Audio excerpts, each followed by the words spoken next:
Welcome to Driven, the Unscripted Success podcast, with your hosts, Mike Menino and Nariman Hamden, bringing you insights and stories on achieving personal, professional, and financial success. Hi, everybody. It's Michael Menino. Welcome to Driven, Unscripted Success podcast. Today on the podcast, we're going to interview professionals and financially successful people and share their experience with you, the audience, how they got to where they're at today, and all the little secrets that they love to give. Zooming from the beautiful island of, Tom? Oh, from the beautiful island of Fort Myers. Fort Myers. Not quite an island, but call it a peninsula off of the state. Awesome. Tom, Bohn from 005, right? So you're not 007. 005, that's right. 5. I was indoctrinated before him. Nice. Yeah, that's right. 5 before that. I should say 9 or something, 009. Tom, do me a favor. Tell us where you're at today, and kind of how you got there in a brief summary. Not a brief summary, but a summary. Yeah, no, that's a great question. So I'm with a company called THM Media. We've been in business for now 22 years. We are in 72 markets across the U.S. Wow. Absolutely. We are a kind of a mixture of corporately owned locations and franchises. So we're an interesting blend. We started out originally as a print publication. We still mail to 12 million homes every single month. But in the past 3 years since I've come on board, we've scaled into a number of other products, primarily digital products. We've rebranded to THM Media. The Home Mag, which was our core product, is just a product of that, kind of one of the products. But we now do stuff with AI.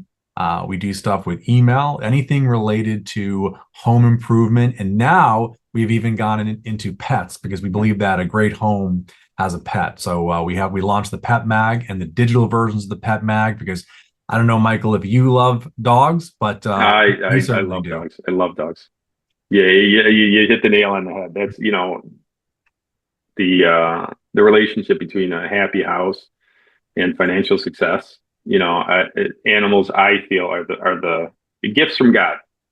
Someone said we don't deserve our animals. And I agree with that. We don't. I have two great, but it's funny. One of the things that's really been changing is that for a long time it was all dogs. Well, cats are actually the fastest growing segment right now. So, you see all those cat videos and those cat people. Well, it's a real thing and it's getting bigger and bigger. So we're happy to celebrate that as well. I happen to be a dog guy, but the cats are good as well. Well, I'm on your page. I love cats too. We had one and I found out I was allergic to them, which really is horrible. Absolutely horrible. Yeah.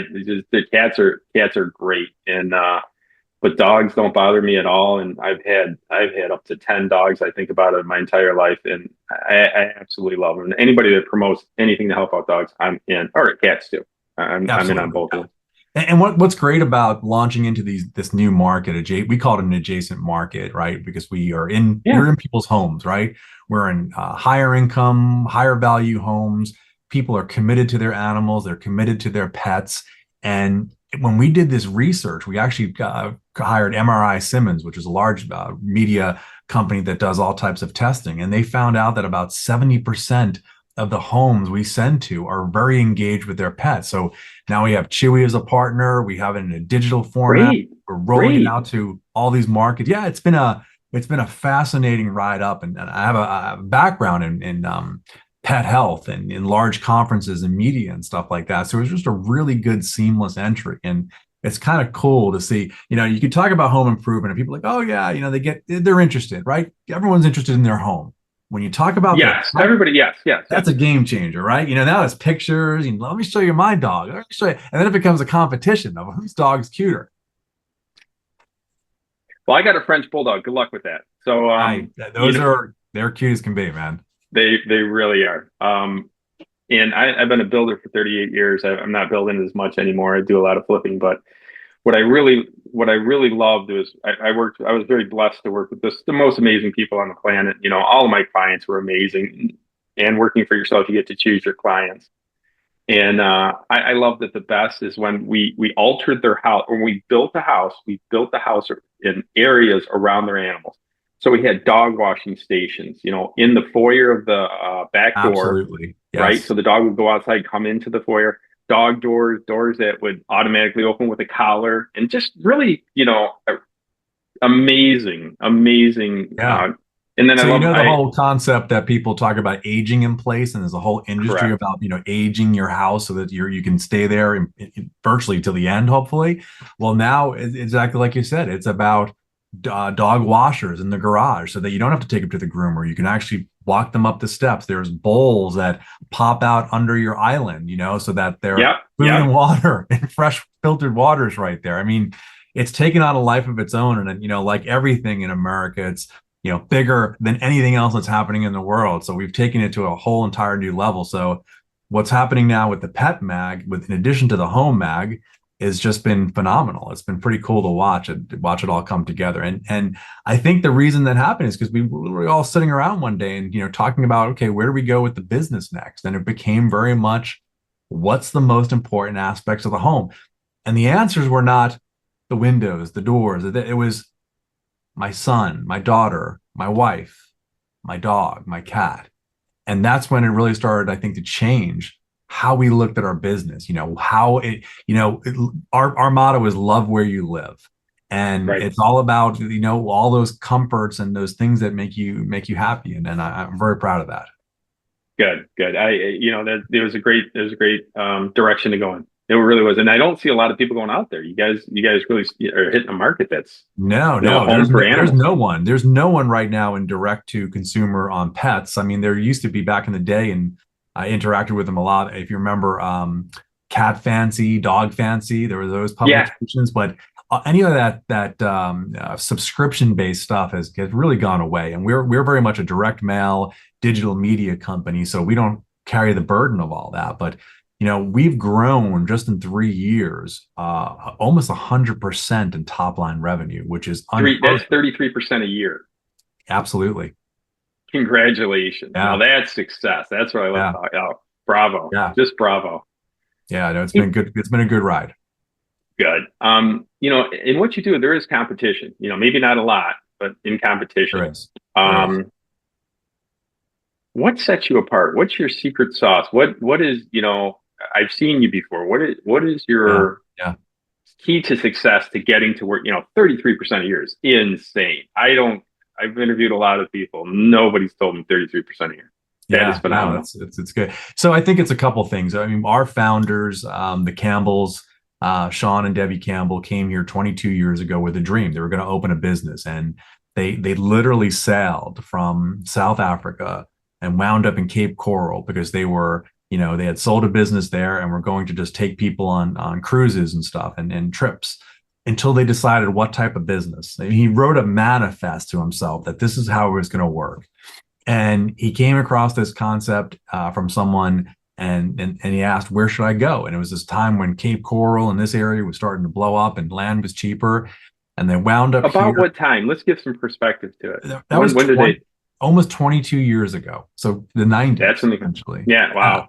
When they were selling lots here, like they were, like it was $5 grand barrels of oil. Yeah. I mean, they were just going left and right. And he was part of that whole thing. And then his wife was really the driving sales force behind it, Debbie Campbell. And they're both on the board now. He serves as the chairman of the board.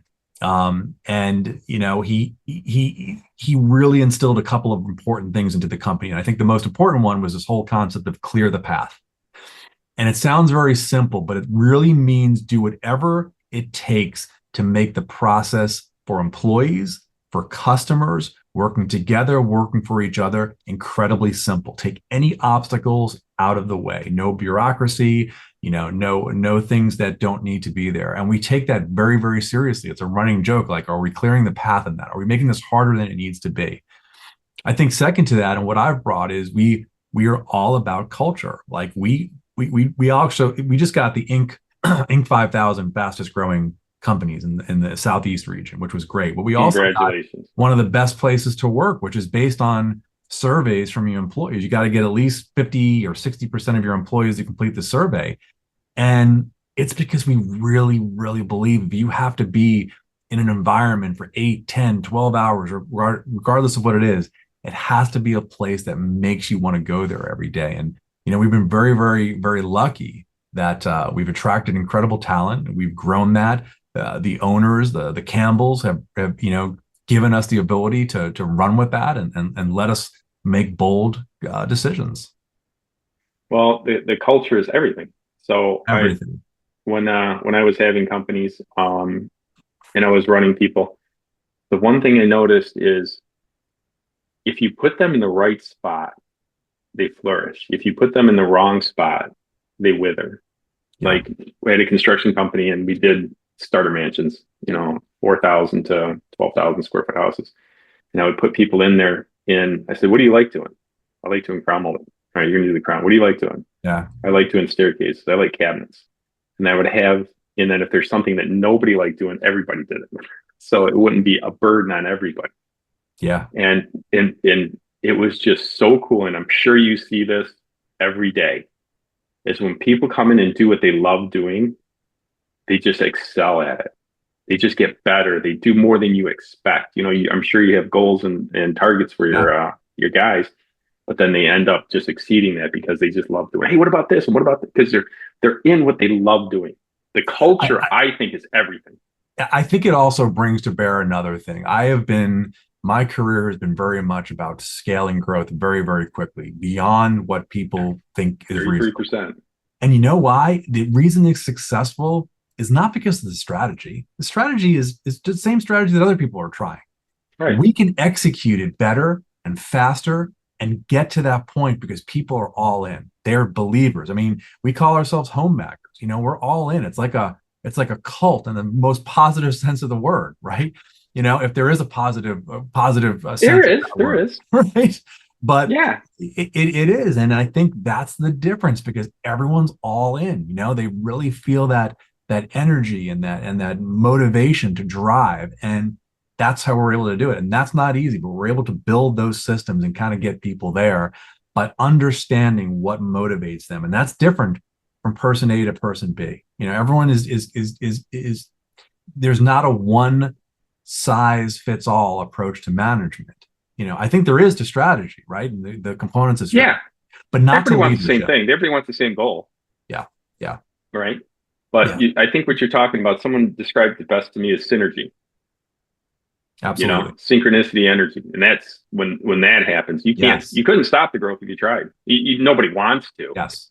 But once it starts going, it's like watching your kids grow and it's like, oh, this is getting better and better and better and better and better. And it's really fun to watch. I've seen that a few times in my career and it's amazing. I mean, I tell people all the time when they say, what do I do? And I think I spend half my time being a psychologist, working people through things and past things and helping them to overcome and challenge and get out of their own way or get out of their own head and to be bold and honestly to create an environment where they're not afraid to fail. Right. That's the big one. A lot of people are, their metrics is we can't fail, which is a horrible metric to have. Horrible metric. It really is. You're going to fail fast, fail boldly and move on. Fail. Yes. I teach martial arts and I relate martial arts to business and you're going to get knocked down in martial arts. It doesn't matter. I don't care how good you are. Someone's better. It's how it works. Yeah. And when my students get knocked down, they're on the ground. I'm like, hey, it's okay to get knocked down. You're going to get knocked down a couple times. Not okay not to get up. So get your butt up. And if they hurt and I've noticed this is a great analogy for what we do is when a student gets knocked down, I make them get back up, even if they're hurt. Not that bad, broken bones. We got to go to the doctors. Right. Thank God this never happened. But get up because 90% of it's your head. The other 10% is your body, right? And if you get knocked down in business, you don't want to get back up. And you make them get back up, and it really changes their life. It really does, and it changes the business too. Yeah, I think about Sean and Debbie and all these years they've been in this. They're a 22-year overnight sensation. And that's what I said. Everyone's like, "Oh my God, you guys are all over the place. What an amazing." Yeah, because they've been grinding in the lean years, and that's what separates incredible entrepreneurs from the ones who don't make it. Is that they don't stop, right? Because you never know when that breakthrough moment's going to be. I'm having a hard time. I have to in this interview. I like to take notes and put down what the interview should be called. Yeah. And I'm struggling right here. Clear the path or 22-year overnight success. So it's going to be one of 5 things. I like them both, man. Whichever works, whichever gets the clicks, right? Well, it's so what I like to do is, in the podcast, there's a bunch of them, and each guest seems to have an expertise in something. I'm having a hard time finding yours to put the header so that, they can, if I want to know about a 22-year success, we'll go this route. One about clearing the path, but both of those are equally delicious. Yeah, I love it. I love it. So, well, people listening, and they want to know how to get better at what you do, what you're really good at. What would you suggest to them, and what are the tips and tricks they could use? So I think for me, getting better is always about constantly learning, constantly being curious, constantly truly believing that there's always, I don't want to say you're never satisfied, because could be detrimental, but you're always thinking that there's a possibility you can make it just a little bit better, and you can find something and be curious in that process. And I think I try to encourage that with the team, right? Something as straightforward as financial. Okay, well, how, we have a program now where we're trying to embed AI through everything we do, not just through our AskHomey.com platform, but also through day-to-day use, right? How is it benefiting you in your job? So everyone had a mandate to get to that point, and using fun examples to get there. And to me, it's like just being, aggressively curious of, ooh, I like that term. You're killing me on this. Aggressively curious. That to me, I think, has been my saving grace in everything, because I am incredibly impatient, not in a mean-spirited way, but I make myself crazy on that. But I think the counterbalance to that is that I'm able to then consume so much information very quickly and kind of go through it and see if it, and then encouraging them to be willing to fail. Hey, is this going to work? Who knows? Go try it. Right. Right. And you don't hammer somebody for doing something wrong. You show them what they did wrong. Absolutely. And then just move on. And I've seen a lot of business people not do that. Yeah. They don't like to fail, and they don't like it when their people fail. I'm like, dude, that's a process. That's part of the process. I would venture to guess that is the biggest part of the process. Absolutely. I always use this example of, there was a young lady here who is an incredibly talented professional. And when I got here, she was basically like a multi-tool, like a kind of an all does all types of things around Swiss Army wife? Swiss Army knife, yes, of marketing. And I was about to go out and hire a director of marketing, and she came in and she's like, I think it should be me, and here's why. And it was bold move. And she on her own had this incredible profile online as a social media influencer. I mean, legitimately making excellent money as a social media influencer. And she made her pitch, and I said, I'll tell you what, I will give you the role for 90-day trial, right? And here's brilliant what I need you to do. And she killed it. And now she just got promoted to VP of marketing. And every single day she comes into the office with another way to help clear the path or facilitate the future. When right? you have people, if you have people and you can motivate them. I like what you did. It's like, this girl probably didn't look like on the outside qualified, but then she showed you what she's doing on the outside. Yeah. You're like, well, hey, listen, there's one line I love best from, this is a horrible movie too, because it's Starship Troopers. And one of the lieutenants gets killed, and he goes, Rico, you're my lieutenant until you die or I find someone better. Yeah. And it's kind of the same way, in a little softer way. Hey, you got 90 days, prove yourself. Yeah. And then she blew it out of the water, right? Yeah, she blew it out of the water. But again, it was taking that time I was curious, right? Right. And it was, I could go and find somebody who brings in all this different marketing experience and stuff like that. Or she had been here for like 12 years or something since a kid, essentially. I could take someone who knows us better than anyone, who's killing this stuff on their own, and who every day is curious and is going to figure it out. And damned if she didn't do it. And we have that, that's just one example. We have that over and over. Our top area publisher right now started out as a receptionist in our company. So it's that Wow. type of thing. Yeah. Yeah. She's a Hiring ball. within. Yeah, absolutely. So again, ambitiously curious and, constantly Aggressively willing to curious. drive it. Yeah. I love that. So everybody has challenges in their businesses. Everybody. So what is one of the biggest challenges in your career and how did you overcome it? Wow. I think I think probably the biggest challenge I had for me, I've been a CEO for the large part of my career now, actually. I Hmm. kind of fell into, my first job was as an executive director at a chamber of commerce that no one else would take the job because it was practically going bankrupt.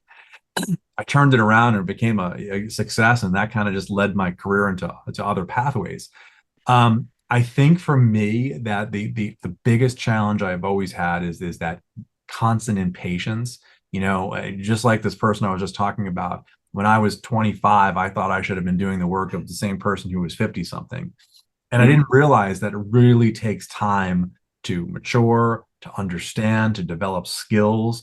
And I think what's really helped me is the fact that I'm never stop trying to get a little better, little better, little better. For me personally, even now on stuff like personal lifestyle, like going to a trainer 3 days a week, eating differently, doing all these things that I never did, running 5Ks, it's just because you hit a certain age doesn't mean, oh, stop. No, what's next?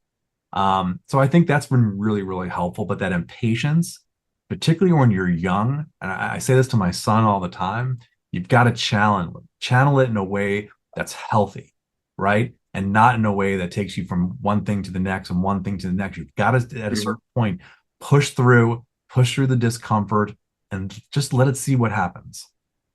Exactly. I agree with you 100%. So it really sounds like things are going well in your business. I mean, you're killing it, dude. 33% a year on anything is insane. And Yeah, looking we're forward doing to the well. future, wondering how you turn your income into passive income. What do you do after you make some money? How do you make it make I call it making your little green soldiers make little green soldiers.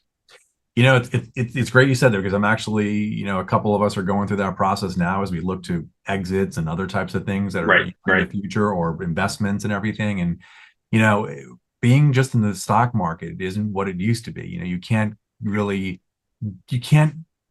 you know, get that, 7, 6, whatever percent it is you need. And frankly, it's not really the best use of it. So, I love this idea that you and I were talking about earlier, investing in multi-unit types of living spaces and apartments and that type of thing as a way to mitigate taxes and to really spirit. I'm looking at other businesses. I mean, I love talking to a couple of friends of mine is that, find 3 or 4 businesses that are netting even $300,000 a year, but have management in place.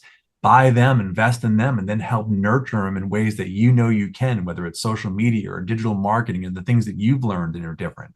So to me, it's not as easy anymore to say, oh, I'm just going to take that money and I'm going to put it in the market and I'm going to hope to get this return because you see what the market does. It's basically like it's like Vegas at this point.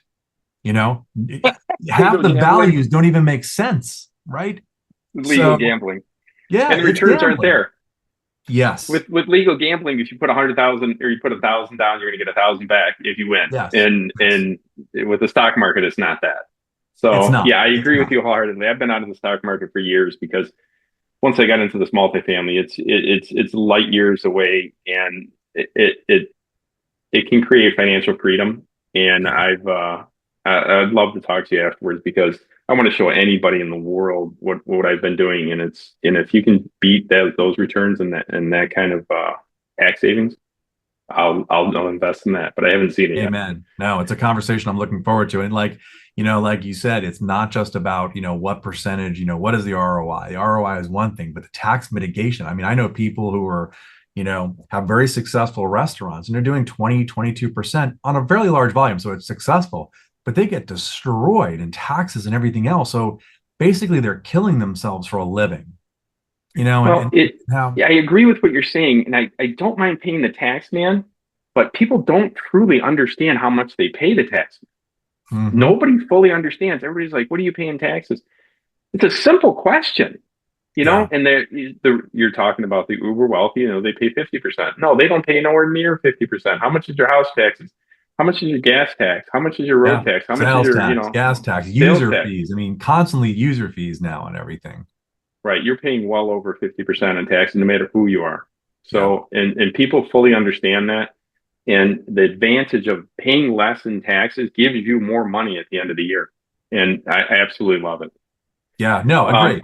Pay our fair share, but don't overpay. Right. Right. Right. And if in these are I hate to use the word tax loophole because it's not a fair term. It's not a loophole. It's not something, you're going to jump through. It's a tax code. The code is 10,000 pages and I think 300 or 400 are how to pay taxes. The rest is how not pay taxes. It's not a correct terminology, but exemptions. Exactly. And I absolutely love them. I love showing people because it blows their mind. Well, and I think they're intended to do something, right? So in the case of multifamily and stuff like that, there's an encouraging factor is we need more of this. We need it in certain areas. So if you're willing to invest in that, there is a benefit derived from it. And that is a win-win for the community. That's a win-win for the investor. And I think it's beneficial to all. It truly is. I love that win-win. I like saying win-win-win situation. Everybody involved has to win. I was explaining to one of the win-wins that we're doing right now, and everybody, nobody loses in the deal. All right. Thank you very much. This has been awesome. Wrapping up the interview, and I appreciate everything. You're one of my favorite guests. Thank you so much. I'm gonna have to delete that because all my other guests are gonna get mad at me for saying that. As we're wrapping up the interview, and I'm really excited about what you do and what you're doing. What are your plans for the next 6 to 12 months for your marketing and your companies, not just one? So we are now taking on another ambitious plan for a B2B play. Most of our work is done in B2C between contractors and homeowners. But we're now looking at a big B2B play that we're going to unveil here in the next 3 months. So that's going to take quite a bit of our time. And, there's never a lack of work around here. So, but we enjoy it. And, hopefully there's no more hurricanes down here or any of those things that take us to the pocket for a couple of weeks. But yeah, we'll be busy the next 6 to 12 months. That's absolutely awesome. I can't thank you enough. This has been an amazing interview, and I sincerely don't know how to name it because you've given us too much gold in these interviews. Thank you, Michael. If anybody would like to contact you or your company, how would they do that, and how would you like to talk to people? So the best way to kind of look at us as an overall company and all of our brands, it's THMmedia.com. You can find all of us there in our emails and everything, but it really gives a great overview of AskHomey.com and the HomeMag.com and all the other great products we're in. But it's a cool story and a cool journey. It sounds like in your I hate to say this, it always starts from the top, and you're killing it from where you're at. And it's always nice when you work with great people. I've been very blessed to work with the best people on the planet, and it seems like you're in the same spot. That's what it's all about. All right. Hey, listen, I can't thank you enough. And we're going to sign off, say goodbye to everybody. And if they have any questions, please contact Tom Bohn, James Bohn's brother. You guys have a great time. Talk to you later. Take care.